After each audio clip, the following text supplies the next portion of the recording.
Halos sa 3.2 yata ito, kung yung nagkakamali. By point to 18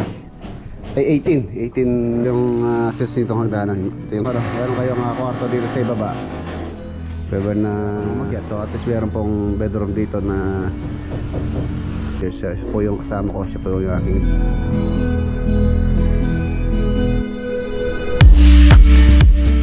sa Bulacan. Yan, shoutout kay Tatay Flo.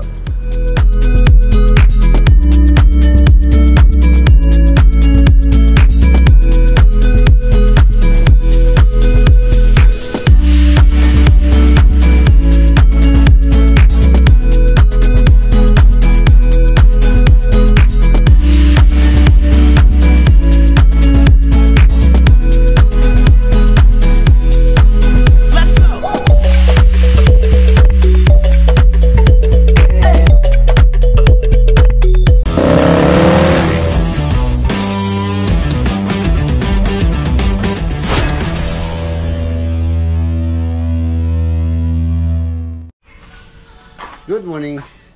Mga boss, pupunta po tayo ngayon sa Pangasinan project. It's a payday. Tapos meron po tayong after 3 years nagbabalik na tropa. So kasama natin siya ngayon. Tapasya muna natin siya. So sino ba to? Sino ba siya? Let's go. Ayun mga boss, ang ating boss si Poldong Sakalam. Mga boss, after 3 years nagbabalik. Muling nagbabalik si Poldong Sakalam. Ayun tayo pasalubong sa kanya. Ayun, wow. Jordan 9.5 Jorban. Let's go. Tama daw siya sa sa Pangasinan. Pasyal muna natin siya. Mamamasyal ako. Tagal siyang hindi na sulyapan yung Pilipinas. Ayun, nandito na po kami sa Rosales project. Rosales project. Ay mga boss, nandito na tayo sa Rosales. Yun,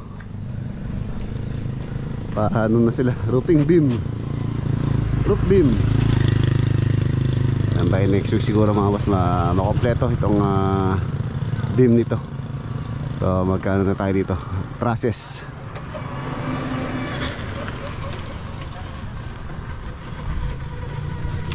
Magbubong na. Bubong. Halos sa na po kami dito, magto 2 months na. Ayun na yung project. Lumilitaw na, halos sa pakompleto na po yung kanyang structural.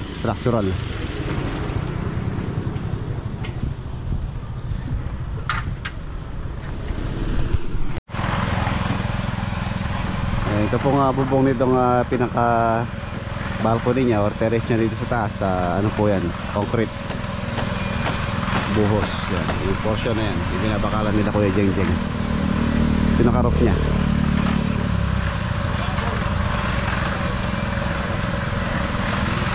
Tara, pasok tayo.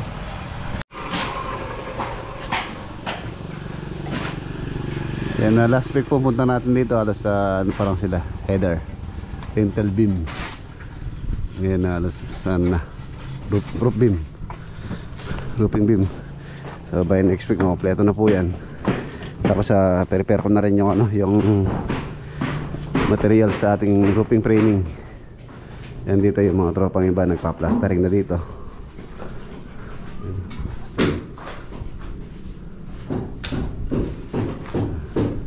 Pagka na-giba po namin to, luluwang na po siyang tingnan. Ito pong wall na to kasi yung sa may hagdanan na yan, pinapatanggal na po nila ate tsaka niya kuya. Sa plano meron pong wall dyan, pero hindi na namin tutuloy. Itatanggalin na po yan para open na siya, open concept. Tanaw yung doon, yung kanyang dining. Plastering na dito. Tapos yung mga hamba, ayan, naka-install na. Yung dinala natin last week na hamba, 2x6. Halos magto 2 weeks na rin yung natin dito mga boss, yung buhos.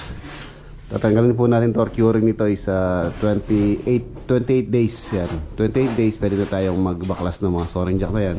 Pwede na nating strip yung mga mga forma para makapag flooring na rin tayo. Flooring. pa yung mga ambaw.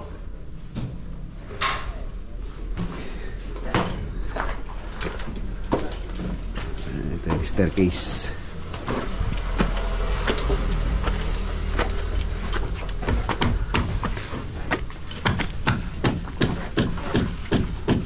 Lintel beam sa header.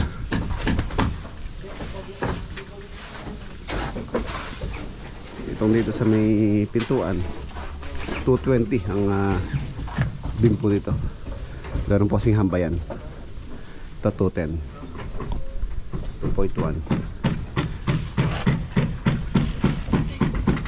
Ito buhos yan, buhos. Slab yan dyan na. Slab yan. Slab. Oo. Ayun ventilation. Siya sa ano, sa ilalim ng staircase. Baka naman tayo. Hubong. Puwan naman ang beam dito. Electrical.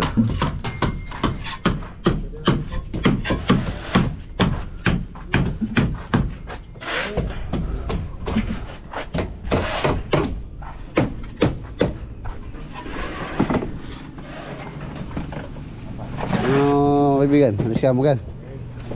Papagpad pala si dito si Master eh. Pamulantilya ka ata, Master? Oo.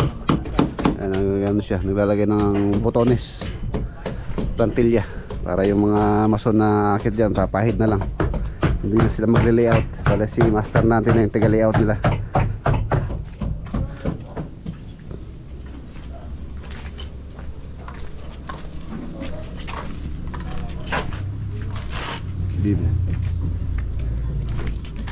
Kung dito, yun nga, yung balak namin nila ate, gagawin namin veranda to. Maluwang po ito.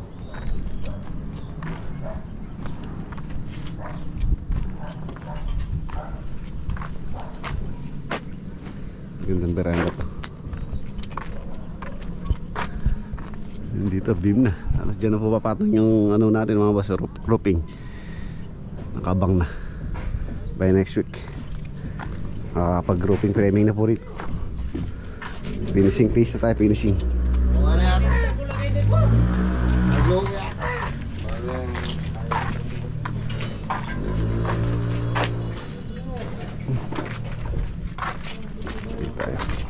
Silipin natin yung nagle-layout dito.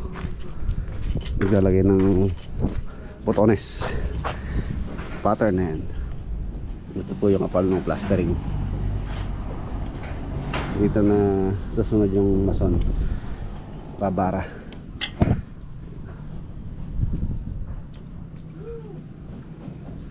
Halos sa 1.5 cm to 1 cm maximum, or 2 cm pwede pa. Plastering. Kaya dapat pagka ano pa lang, CHB laying, dapat nasa hulog para po hindi masyado makapal yung plastering. At least yung maximum natin na 2 cm or 3 quarter maximum na po yun. 1 inches medyo pwede pa naman yung 1 inches, pero mas maganda kung nasa 3 quarter. Ayan, magandahan mga plastering yun. Hindi siya masyadong matakaw sa ano, halo. Kaya dapat yung CHB ano po siya, maganda yung pagka ano, pa-install at nasa hulog. So nito sa hulog yan.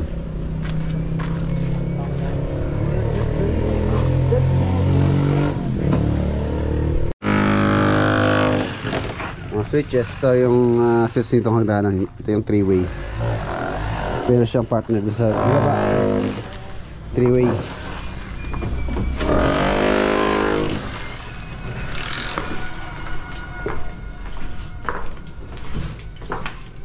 Malamang dito na po namin lalagay yun, or dito sa wall na to, yung kanyang 3-way.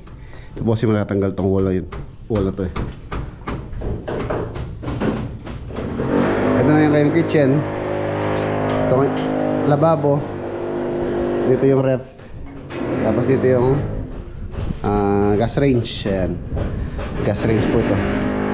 3 feet. 3 feet yung kanyang opening. Tapos ito yung kanyang kitchen sink. Tapos ito yung kanyang ay, dito na pala yung kalan, yung gas range na may oven, sink. Tapos to, dirty kitchen.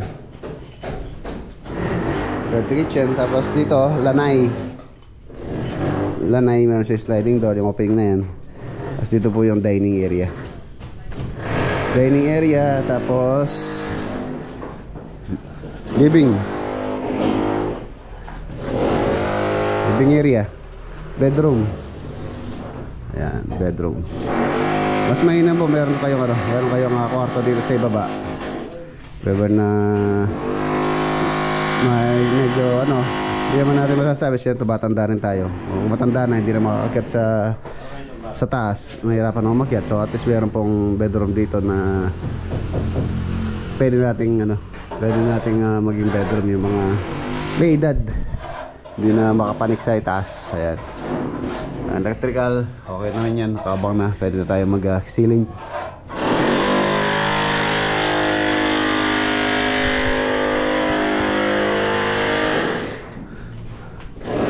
Asa na yung ating bisita, si Poldong Sakalam. Ayan, yun po mga bago dito sa ating channel. Si Poldong Sakalam po, last 3 years siya po yung kasama ko, siya po yung aking driver noon.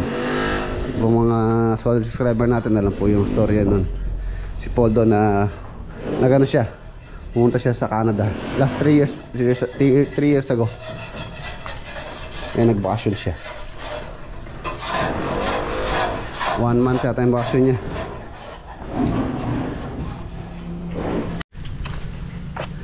Yan, dyan sa gilid. Ano yung largo? Ha? Ay, nilingkol.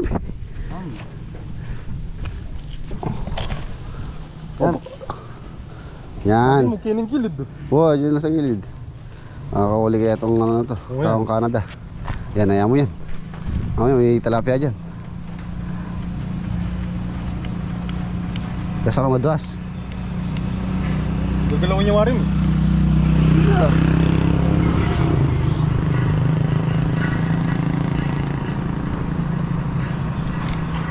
Gini nga, balikin sa ilong.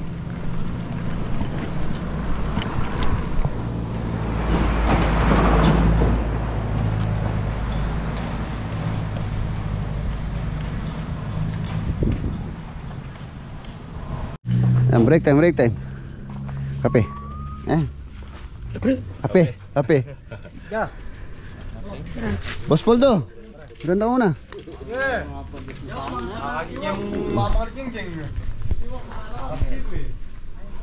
O gina, alam niyo, Paniga ay taguro. Yung 1% lang yung katawan.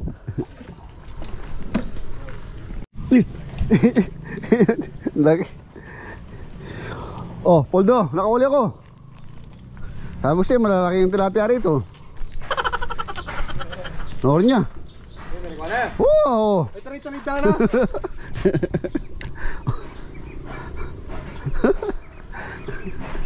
Ay, nakatagol na. Oh, iyaw natin, oh. O, duwiyangan yan eh. Laki, oh. Ito pa kami kingitik, kanante yan. Hindi, dadalhin ko, lalagay ko dun sa fish pan. Dadalhin mo ba yan? Mamamatay lang yan. Papakawan ako doon sa fish pan. Oh, di ba? Lalaki to. Mamamatay lang yan. Hindi, lalagay ko sa lalagyan ko ng oxygen.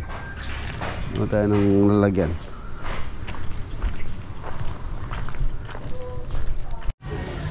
Ayan siya.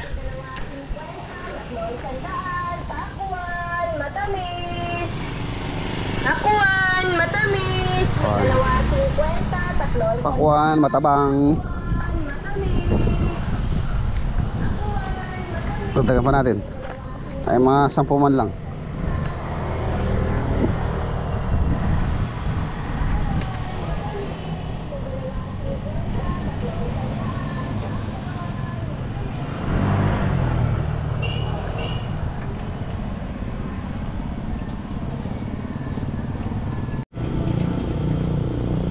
Kumakagat na naman yata.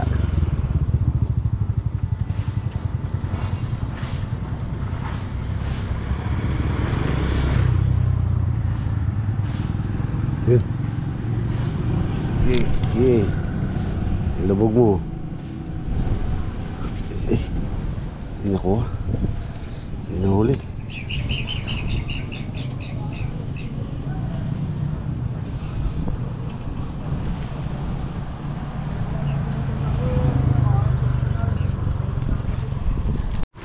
Wala na. Wala na. Gawin natin itong ating raming wit.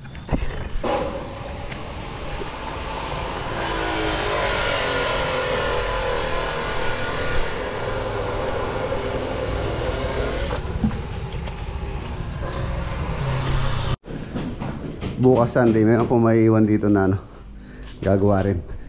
Ito na pala yung panel board. Ayan. Malaki rin siya. Bali ano po ito, 18 branches.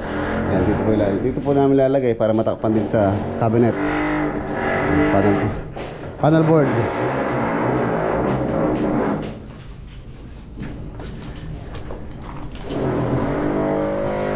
Daw.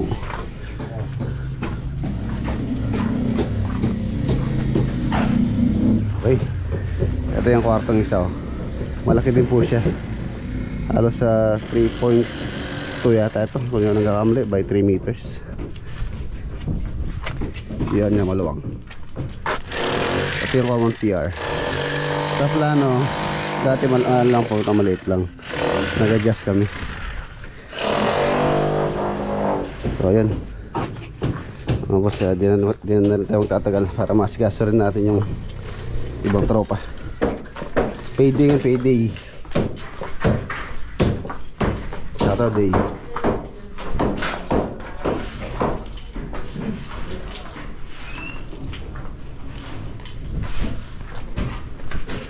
Tara, let's go. Yung motor tabi mo.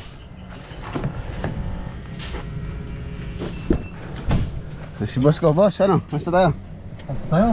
Oo. Let's get it on. Let's get it on. Ayan na, nandito na po tayo sa Arayat mga boss. Hinatid ko na rin sa kanila si Poldong Sakalam. Ayan, dadaan muna tayo dito sa pinagawan ko ng yung pong step nung hagdanan na ginagawa natin sa sa Tarlac, yung A-frame. Tingnan natin kung tapos na.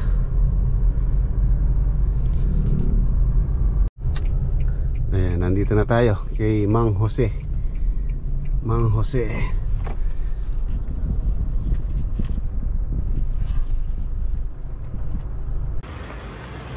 Ayan, ito na yan. Ano lang po yan na 0.7 siyam.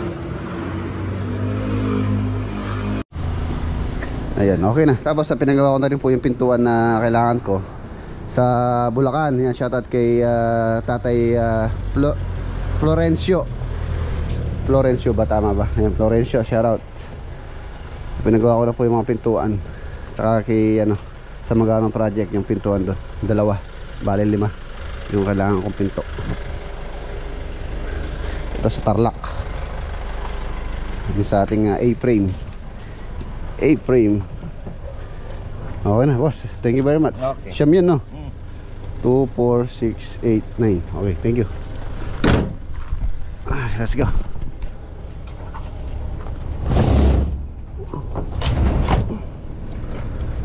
Okay na. Ayun, nandito na tayo sa farm. Ayun ba, boss, medyo nakaidlip po tayo. Ito na yung update dito sa kulungan ng aso ni Mrs. Wow, meron pang biglang tumubong birding dikot birding damo Ano yan? Sponsor mo? By you? Sponsor by Red's Vlog. So nang-order po ako ng fake grass sa online. Yan, maganda naman siya. 2 meters by 10 meters po yan. Ayun pa yung sobra. Halos po kasi ito 6 meters. Turuan mo lang na doon tumae sa sulok. Ayun po yung mga aso. Ayan, mga Shih Tzu. Tapos meron din ilaw. Ayan. Solar. Tara! Diba? Ganda ng nilang playground. Si Lolo Boy, nilatag niya. Halika. Come here. Yung chitsu. Come here. 2, 5, 6. Bala 6 pati si Dorothy, Chihuahua. Si Samsam. Sino to? Si Pepper. Pepper. Tapos si Molly, si Gigi, si Nami, si Dorothy. Isa lang yung lalaki, si Samsam. Dalawa. Si Pepper. Oo nga pala, si Pepper yan. Dalawang lalaki pa yan. Tatlo, 4 yung babae. Oo. Nag-aaway-aaway sila Lolo Boy. Yee. Ang ganda-ganda ng playground nila ngayon ah. Nandiyan lang sila. Nandiyan sila kwarto.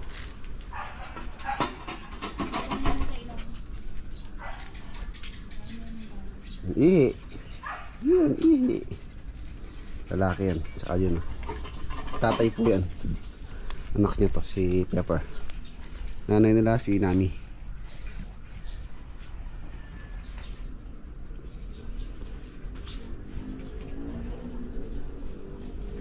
Ganda. Ganda ng kulungang aso. Yung aking kulungang kalapate, naging kulungan ng aso. Magulat ka, lilipad na lang. Magkakapakpak meron pa sila doon eh. Trapdoor. Wala po na lang nilulubog. Tapang ito oh. Si Gigi. Gigi. Yan, lumilipad yan, G. Gigi. Si Dorothy, Chihuahua. Dorothy. Gigi.